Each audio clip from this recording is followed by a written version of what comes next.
better understand aerodynamic forces, early pilots and engineers pushed aircraft's tolerances to the limit. But by pushing the limits, some pilots experienced a very frightening aerodynamic phenomenon called a flat spin.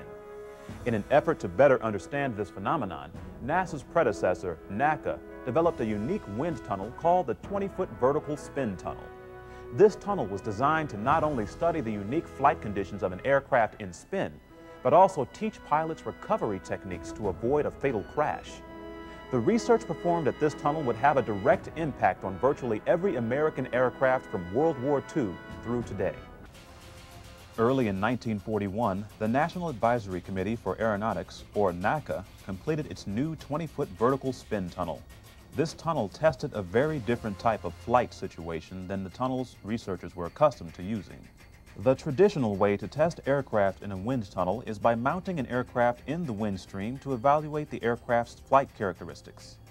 This type of testing is very effective when testing an aircraft in normal flight situations. But data from a traditional wind tunnel could not adequately account for unusual flight conditions, like a flat spin. As a plane enters a flat spin, air is not moving over the control surfaces as it should, which renders the plane's controls virtually useless. To help find ways for aircraft to recover from these dangerous spins, researchers test small-scale models in the spin tunnel. The idea behind the spin tunnel is simple. A large fan pulls a column of air up through the middle of the tunnel. Then a researcher launches an airplane model directly into the airflow by hand. As the model spins downward, the operator increases wind speeds until the model's fall is just balanced by the uprushing air. Then the control surfaces of the model are systematically activated electromagnetically to find out which ones allow the model to recover from the spin.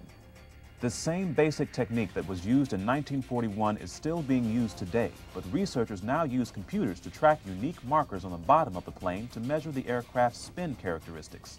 With these measurements, researchers can determine design modifications and pilot training procedures which can help pull a plane out of a spin, saving the plane and the pilot from a catastrophic accident. This simple system has worked especially well over the years.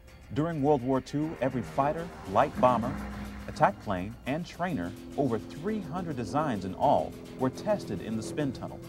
Subsequently, over half of these aircraft were modified in some way to ensure that their controls would be able to pull them out of a spin. Today, the spin tunnel is still testing many different types of designs, from small general aviation planes to the Mars sample return capsules.